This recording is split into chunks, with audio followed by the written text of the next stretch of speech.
Hi friends, welcome to my channel. ఎలా ఉన్నారు friends? ఈరోజు నేను ఒక ఇంట్రెస్టింగ్ స్టోరీ చెప్పబోతున్నా.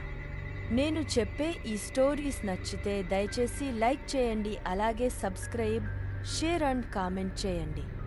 ఇక స్టోరీలోకి వెళ్దామా ఫ్రెండ్స్? కథా నేపథ్యం: హైదరాబాద్లో నివసించే రవి అనే యువకుడు ఎలక్ట్రికల్ ఇంజనీర్. అతను తెలివిగా, సాహసోపేతంగా ఉంటాడు. కానీ అతని జీవితంలో ఎన్నడూ మిస్టరీలు లేదా భయానక అనుభవాలు ఉండవు. అతని సహజ స్వభావం వల్ల అతను ఏదైనా సమస్యలను సులభంగా పరిష్కరించగలడని నమ్ముతాడు. అతనికి ఒక కొత్త ప్రాజెక్టు కోసం పిలుపు వస్తుంది. అది ఒక చిన్న, వృద్ధ గ్రామంలో విద్యుత్ సరఫరాను పునరుద్ధరించడమైంది. ఆ గ్రామం గురించి రవి ఎక్కువగా ఏమీ తెలుసుకోలేదు. అది చాలా పూర్వకాలంలో ఏర్పాటు చేయబడింది, కానీ గ్రామానికి సంబంధించిన ఒక ప్రత్యేక అంశం ఉంది. గ్రామం సమీపంలో ఒక పాత గుడి ఉంటుంది. ఆ గుడి గురించి ప్రజలలో ఎన్నో అపోహలు ఉన్నాయి. గ్రామస్తులు గుడి దగ్గరికి వెళ్లాలంటే భయపడతారు, ఎందుకంటే ఆ గుడికి అనేక భూతప్రేతాలు, ఆత్మలతో సంబంధం ఉందని నమ్ముతారు. ప్రయాణం ప్రారంభం: రవి తన బృందంతో కలిసి ఆ గ్రామానికి వెళ్తాడు. రవి ఈ ప్రాజెక్టును సవాలుగా భావిస్తున్నాడు, కానీ అతనికి ఇంకా ఆ గుడి గురించి తెలియదు. వారు గ్రామానికి చేరుకున్నప్పుడు గ్రామస్తులు గుడి గురించి రవికి హెచ్చరికలు ఇస్తారు. మీరు ఆ గుడి దగ్గరికి వెళ్ళకండి, అది ఒక శాపగ్రస్తమైన ప్రదేశం. ఎవరైతే అక్కడికి వెళ్తారో వారు ఎప్పటికీ తిరిగిరారు. అతనికి ఈ మాటలు బాగా విచిత్రంగా అనిపిస్తాయి, కానీ రవి సైన్స్ను విశ్వసించే వ్యక్తి కావడంతో ఇలాంటి అపోహలను పట్టించుకోడు. అతను తన ప్రాజెక్టులో నిమగ్నమై బృందంతో కలిసి పనిచేయడం మొదలుపెట్టాడు. కానీ రవి రాత్రి సమయంలో గ్రామం చుట్టుపక్కల పరిశీలన చేయడం ప్రారంభిస్తాడు. మొదటి సంఘటన: ఒక రాత్రి రవి తన పందిరిలో విశ్రాంతి తీసుకుంటున్నప్పుడు అర్ధరాత్రి సమయంలో అతనికి ఒక వింత శబ్దం వినిపిస్తుంది. అది అతనిని జాగ్రత్తగా ఆలోచించేట్లు చేస్తుంది. శబ్దం క్రమంగా బలంగా వినిపిస్తుండటంతో రవి బయటకు వచ్చి పరిశీలించడానికి నిర్ణయిస్తాడు.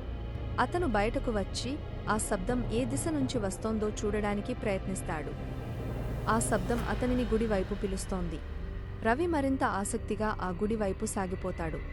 గుడి దగ్గరకు చేరుకోగానే అక్కడి వాతావరణం పూర్తిగా వింతగా మారిపోతుంది. చుట్టూ చీకట్లు, చల్లని గాలి, పాత బానిస గోడలు కనిపిస్తాయి. రవి ఆ గుడిని చాలా పురాతనంగా, కానీ ఆధ్యాత్మికంగా ప్రబలంగా భావిస్తాడు. గుడిలో ప్రవేశం: రవి గుడిలోకి అడుగు వేయగానే అతని తలలో బరువు పెరుగుతుంది, గుండె వేగంగా కొట్టుకోవడం మొదలవుతుంది. గుడి లోపల ఉన్నంతసేపు అతనికి ఆ గుడి అన్యమయంగా, భయంకరంగా అనిపిస్తుంది. అతను గుడిలో చుట్టూ చూస్తున్నప్పుడు అతని కళ్ళు ఒక పెద్ద తలుపును కదిలించడానికి ప్రయత్నిస్తాయి. తలుపు చాలా భయంకరంగా ఉంటుంది, కానీ అతను తలుపును తెరవాలని నిర్ణయిస్తాడు. రహస్యమయమైన పురాతన గ్రంథం: తలుపు తెరవగానే రవికి ఒక చిన్న గది కనిపిస్తుంది. ఆ గదిలో ఒక పురాతన గ్రంథం ఉంటుంది. ఆ గ్రంథంలో చాలా దెయ్యాలు, ఆత్మల గురించి రహస్యాలు ఉంటాయి. రవి ఆ గ్రంథాన్ని తెరిచి చదవటం ప్రారంభిస్తాడు, కానీ ఒక్కో వాక్యం చదవడం ప్రారంభించగానే అతని చుట్టూ ఉన్న వాతావరణం మారిపోతుంది. ఆ గ్రంథం కథను వివరిస్తుంది. 100 ఏళ్ల క్రితం ఆ గుడి ఒక పెద్ద రాజవంశానికి సంబంధించినది. ఆ రాజవంశానికి చెందిన రాజు తన భార్య మీద అనుమానంతో తన సైనికులను పంపించి ఆమెను హత్య చేయించాడు. ఆమె మరణం తర్వాత ఆమె ఆత్మ ప్రతీకారం తీర్చుకోవాలనే ఉద్దేశ్యంతో ఆ గుడిలోనే ఆత్మగా ఉన్నది. ఆత్మ ప్రతి ఏడాది ఆ గుడిని తాకిన వారిని బలి తీసుకుంటూ వారి ప్రాణాలను హరిస్తుంది. ఆత్మ భయంకరమైన వింతలు. గ్రంథం చదివిన వెంటనే రవి వెనక్కి తిరిగాడు. కానీ అతనికి అనిపించదు, అతను అక్కడే నిలబడి ఉన్నాడు. కానీ గుడి లోపల నుండి ఒక చల్లని గాలి వీచి అతనిని చుట్టుముట్టి అతనిని కదలకుండా చేస్తుంది. ఆ గాలి అతని శరీరాన్ని చుట్టుకుని అతనికి పగలగొట్టేలా చేస్తుంది. గుడి మధ్యలో రవి ఒక కళ్లకు కట్టెలు పెట్టి నడుస్తున్నట్లు కనిపిస్తుంది. అతను గుడి శక్తుల నుంచి బయటపడటానికి ప్రయత్నిస్తాడు, కానీ అతని చుట్టూ ఉన్న ఆత్మలు అతనిని బయటకు వెళ్లకుండా అడ్డుకుంటాయి. అప్పటికే రవి తన ప్రాణాల కోసం శక్తులందిస్తూ ఆత్మల చుట్టూ ఉన్న శక్తులను నిరాకరించేందుకు ప్రయత్నిస్తాడు. ప్రతీకారం పూర్తి: రవి ఆ గ్రంథంలో పొందుపరచబడిన ఒక రహస్య ప్రార్థనను ఉపయోగించి ఆత్మలను సంధించడానికి ప్రయత్నిస్తాడు.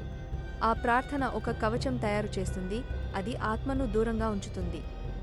ఆ కవచం ద్వారా ఆత్మ దాడి చేయడానికి ప్రయత్నిస్తుంది, కానీ ఆ కవచం ఆమెను నిలిపివేస్తుంది.